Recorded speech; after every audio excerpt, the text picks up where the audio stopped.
कारंजा शहरातील शोभना चौरे विद्या मंदिर या शाळेकडून पालकांना धमकी व फी न भरल्यामुळे शाळेतून विद्यार्थ्यांना बाहेर काढून टाकल्याने कारंजा शहरातील पालकांमध्ये नाराजी निर्माण झाली आहे।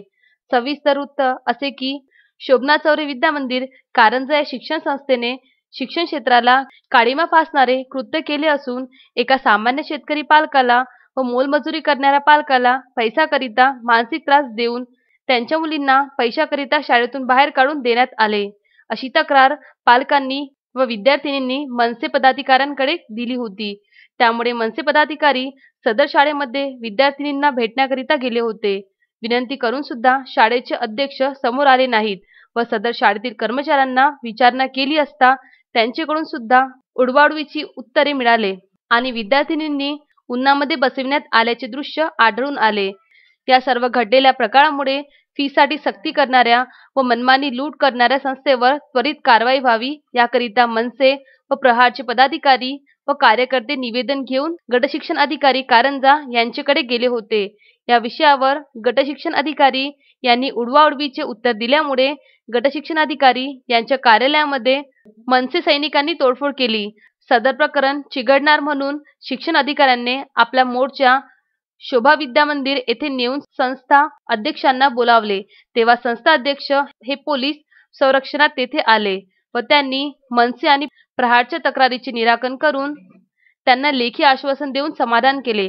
कारंजा लाड हे शहर शिक्षण क्षेत्रामध्ये अग्रेसर शहर आहे। संपूर्ण वाशिम जिल्ह्यातून पालक आपल्या पाल्यांना कारंजा येथील शाळेमध्ये शिक्षण देण्यासाठी धडपडत असतात। मात्र या घडलेल्या प्रकारामुळे कारंजा शहरातील शिक्षण क्षेत्राला काळिमा फासला गेलेला आहे। मनसे आणि प्रहारच्या कार्यकर्त्यांनी संस्थाचालकांवर केलेल्या दबंग कारवाईमुळे सर्वत्र त्यांचे कौतुक होत आहे। यावेळी मनसेचे वाशिम जिल्हा उपाध्यक्ष अमोल लुलेकर, भालचंद्र श्यामसुंदर, कपिल महाजन, शैलेश राठोड व माजी सैनिक संघटनेचे सदस्य अनिल सुर्वे व पालक उपस्थित होते। आणि यांना म्हटलं की आता 3 महिने शाळा आहे, त्या 5-5 हजार माझ्या आता 3 मुली आहेत, मी 5-5 हजार तिघींचे भरतो, तर त्यांनी नाही म्हणे 9,200 पाहिजे। आज काल मी आता आणून सोडलं यांना, मी खेड्यावर राहतो शिवनगरला, तर यांनी मुलींना काढून दिलं बाहेर। मी म्हटलं मी 5-5 हजार नाही म्हणे, तिशी घेऊन जा म्हणे तुमची तुम्ही अध्यक्ष म्हणे। आम्ही तिथे गेलो, तिथे पास चेक करत होते। सरला म्हटलं सर आमच्याकडे पास नाही आहे, तर सर म्हणे पास नाही आहे, खाली वा म्हणे, क्लासमध्ये बसायचं नाही म्हणे। मागच्या वेळेस नाही का आमची ज्यांची फी भरून नव्हती ना त्यांना शाळेचा राऊंड मारायला लावला होता। अक्षय लोटे, विदर्भ न्यूज, कारंजा।